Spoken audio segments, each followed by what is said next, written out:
Good morning, y'all. It's LA Appliance Guy here on a very chilly morning. We got in a GE dishwasher. Looked like they pulled it out of the woods. So we're just gonna run some checks and everything on it and see what we can find out. And if you haven't done it already, hit that like and subscribe because we gon' big stuff today. Your technical data sheet is down here on the bottom. It's like right behind this leg right here. Let's check it. All right, there it is. There we go. So this thing actually come in dead. It would not react, but I'll show you how to fix that. So this one is just like the other one that we worked on, about a month ago. You hit the cycle select and the start button for 5 seconds at the same time, then they will all flash. They'll all come on, you open and close the door, and then it will flash a code. If there's no code saved, you can press and hold the select cycle button for 5 seconds, and that puts it into this test mode. So it's a pretty good little system. I'll show you later, but it's running now, so.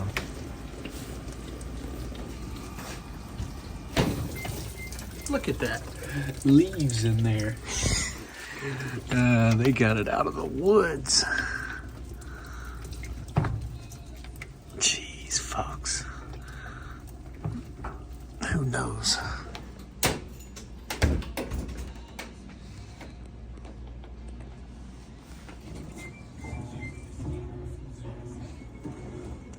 Steamy.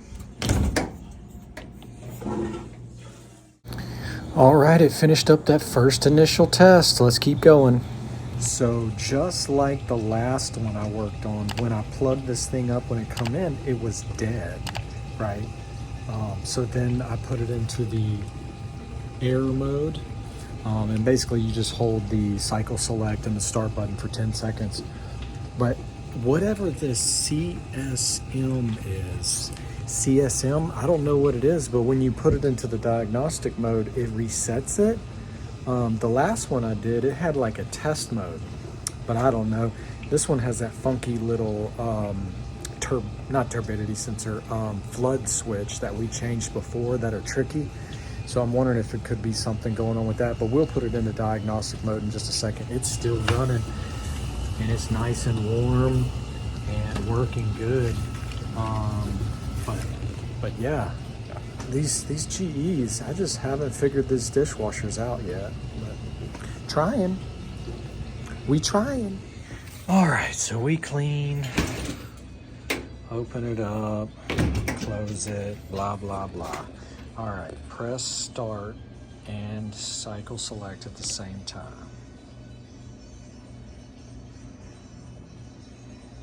All right. Now open,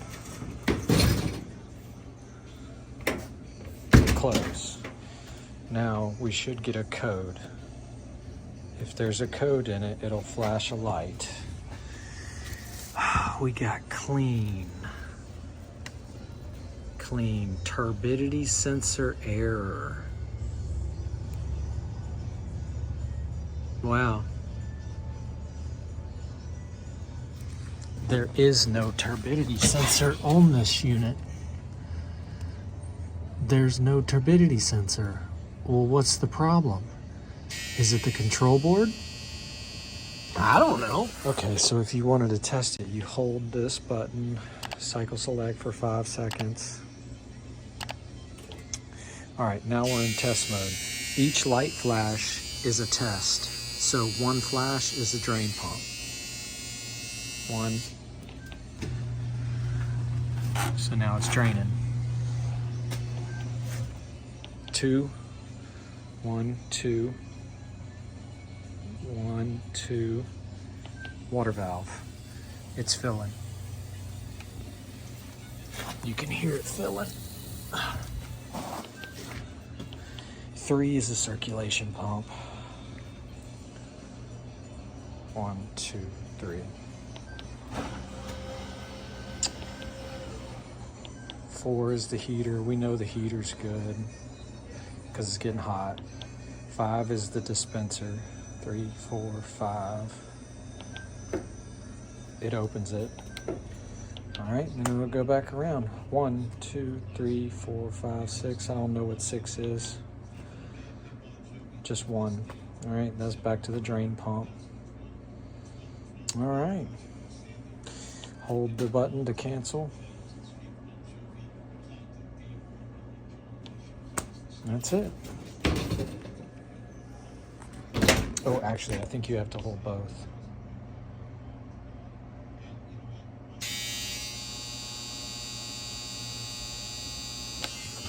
There it goes. Back to normal. Good. So there is also a service LED flashlight on the board too. There's an LED down there, so we might check it. But this unit doesn't even have a turbidity sensor. So why is it throwing that code? GE. All right, let's just take it down and look at the board real quick. Take these two, that one and that one.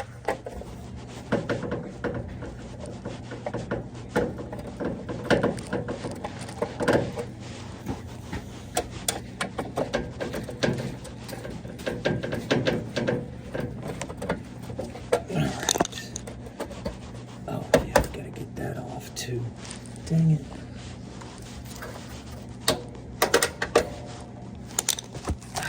Looks like they got a Phillips in there. Great. All right.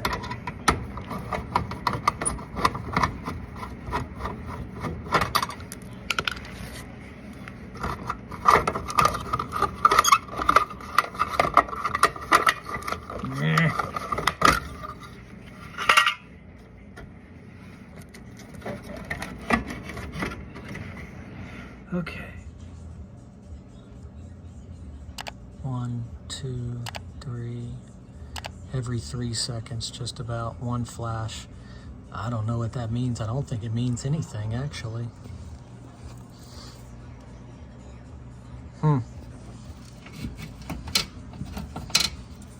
it back up in there. Okay.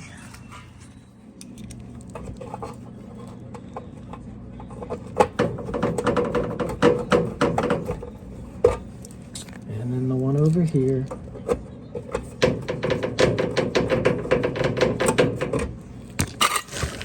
And then this one.